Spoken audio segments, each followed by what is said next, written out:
কাদের কুদরত দারি বার কামাল আন্তা রব্বি আন্তা হাসবি জুল জালাল তুহি কাদের জলিলুল্লাহ জাহাদার মহর হালে তুহি মেরা নেগাহদার।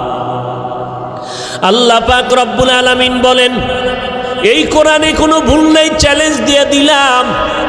ও যুবক, আজকে তুমি মনে মনে ভাবতেছো টুপি মাথায় দিলে মাথা গরম, দাড়ি লম্বা করলে যৌবনের ভাব চলে যাবে। ও আল্লাহর গোলাম, এত চিন্তা তো আমগো মাথায়ও ছিল। টুপি মাথায় দিলে মনে হয় স্বাধীনতা থাকবে না, না খাইয়া মরব না। ও যুবক ভাই, আপনারা যারা নামাজ পড়েন না, দাড়ি রাখেন না, পর্দা করেন না, হালাল খান না, নবীর তরিকা মানেন না, আপনারাও 3 বেলা খান, আমরা কোরআনওয়ালারাও 3 বেলা খাই, নাকি না খাইয়া থাকি? আপনারাও ঘুমান, আমরাও ঘুমাই, আপনারাও ব্যবসা করেন, আমরাও ব্যবসা করি, আপনারাও চাকরি করেন, আমরাও চাকরি করি, আপনারাও দেশ বিদেশ সফর করেন, আমরাও। আমরা টুপি আর দাড়ির কারণে ঠগলাম কই? হ্যাঁ, বরং সম্মান তো আলহামদুলিল্লাহ 1000 কোটি গুণ আপনাদের তুলনায় কোরআনওয়ালাদের বেশি না কম? চেয়ারম্যান সাহেব দেখলেই সালামু আলাইকুম হুজুর দোয়া করবেন। নির্বাচনের আগে ইমাম খতিব সাহেবের কাছে গিয়া কয় হুজুর দোয়া করবেন, নির্বাচনে দাঁড়াইলাম। এমপি সাহেব দেখা হইলে দোয়া করবেন, সালামু আলাইকুম। মন্ত্রী মহোদয় দেখা হলে হুজুর দোয়া করবেন। এইভাবে অসুস্থ রোগী হসপিটালে কান্না করে, সন্তানেরা দৌড়ায় হুজুর দোয়া করবেন। 1 খতম কোরআন পড়েন। ও আল্লাহর বান্দারা, আজকে ধুলা দিয়া চোখের মধ্যে বাজে কথা বলে, হুজুরেরা ভিক্ষা করে খায়। খোদার কসম, হুজুরেরা ভিক্ষা করে খায় না, বরং মানুষের অন্তরে আল্লাহ এই পরিমাণ মোহাব্বত বাড়ায় দিলেন, মানুষগুলো কলিজা দিয়া হুজুরদের মোহাব্বত করে। একটা গাছে ভালো ফল হয়, কয় বড় ফলটা হুজুরের দিয়া দিমু, ইমাম সাহেবরে দিয়া দিমু। ভালো খানার আয়োজন করে, বলে ইমাম সাহেবরে দাওয়াত দাও, হুজুরের টাকা দাও, হাদিয়া দাও। এই হুজুরের প্রতি মায়া মোহাব্বত অন্তরে বাড়াইলেন কে?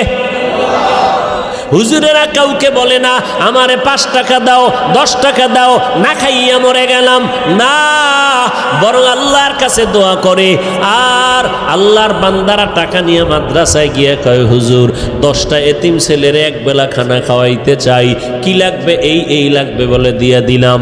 আমার আম্মা জান অসুস্থ, একটু দোয়া করবেন। সম্মান তো দুনিয়ার লাইনেও কম নাই। এত দুশ্মনের মাঝে কোরআনওয়ালা টুপিওয়ালারা যদি এত সম্মান পায়, আখেরাতের ময়দানে একক ক্ষমতা থাকবে আমার আল্লাহর। ও বান্দা বলো, সেই দিন কোরআনওয়ালার সম্মান কেমন হবে? এগুলো বুঝানোর কোনো ভাষা নাই। এরে নবীর উম্মত, এ কোরআনওয়ালার দাম কত? জীবনে মাদ্রাসায় পড়ে নাই, তাবলীগের সময় লাগাইছে। এসপি সাহেব, এখন তার মর্যাদা বেড়ে গেল। মন্ত্রী মহোদয় নামাজ পড়ে, দাড়ি রাখলো, কি ব্যাপার? কয় কোরআনওয়ালাদের সোহবত লাগাইছি, মন্ত্রী মহোদয়ের দাম বেড়ে গেল। মানুষ সম্মান করে, সবাই শ্রদ্ধা ভক্তি করে, মরিয়া গেল সবাই তার জন্য দোয়া করে। এরে নবীর উম্মতের দল, স্কুলের মধ্যে যেই ছাত্রগুলো নামাজ পড়ে, 2-1টা অন্তর খারাপ বলা ব্যতীত সবাই দোয়া করে। যেই সমস্ত ছেলেমেয়েরা আড্ডা দেয়, কি দেয়? আড্ডা দেয়, গান বাজনা করে। যেই ছেলেটা ক্লাসের মধ্যে একটু পর্দা, একটু নামাজ, এদিকে মাইল বেশি, এ মেয়েরাও কয় খবরদার এই ভাইরে ডিস্টার্ব করিস না, ও তো আমগো আড্ডা আইতে চায় না, ওর কায়দায় থাকতে দে। কথা ঠিক নেই?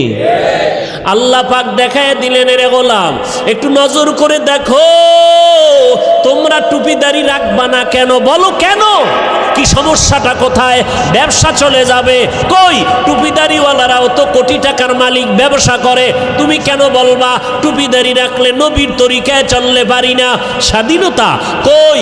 নবীর তরিকাওয়ালাদের তো স্বাধীনতা নষ্ট নাই, যেখানে সেখানে বেড়াইতে যায়, সফর করতেছে, কোনোদিন দিক থেকে তো পেছনে নাই, তুমি কেন নবীর তরিকা মতো চুলটা রাখবা না, দাড়িটা রাখবা না, পর্দা করবা না?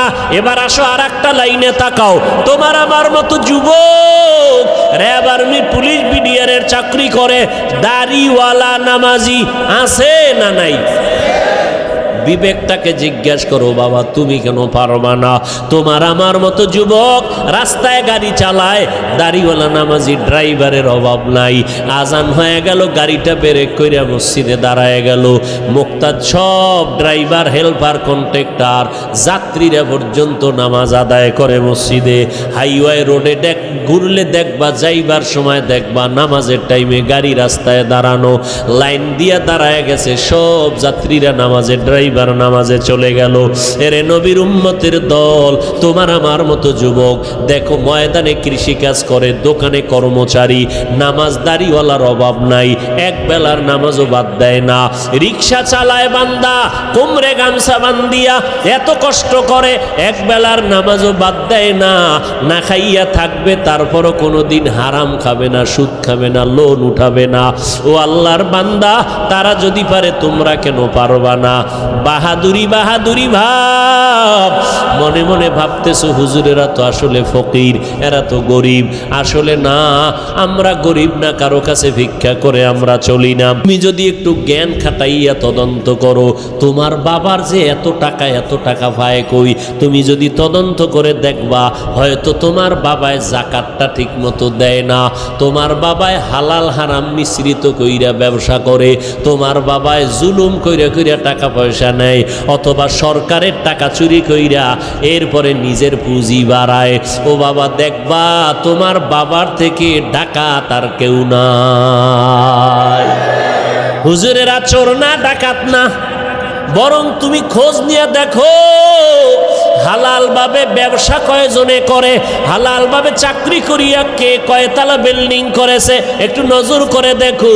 কোন হুজুরকে তোমরা ছোট মনে করিও না। আসলে এগুলো ছোট মনে কইরা কি বুঝায়, তোরা হুজুর হবি না, এইটা বুঝানোর জন্য একটা চাপা দিল। হুজুরদের উপরে দোষ চাপাইয়া চায় আমার যুবক সমাজ যেন হুজুর না হয়। কি হবে? ডাকাত, সন্ত্রাস হবে, সন্ত্রাস, কলম চোর, সরকারের টাকা চোর, আর লেখাপড়ার জীবনে হবে বিদ্যা চোর। কি চোর হবে? যেই বিদ্যা পড়িয়া শিক্ষিত, বড় দামি চেয়ারে বসে, সেই শিক্ষার পাতা সিরা সিরা জুতার ভিতরে ঢুকায় নকল। আছে না নাই? বিদ্যার সাথে এখনই যদি বেয়াদবি হয়, এই সন্তানের দ্বারা আদর্শ সমাজ গঠন হবে না।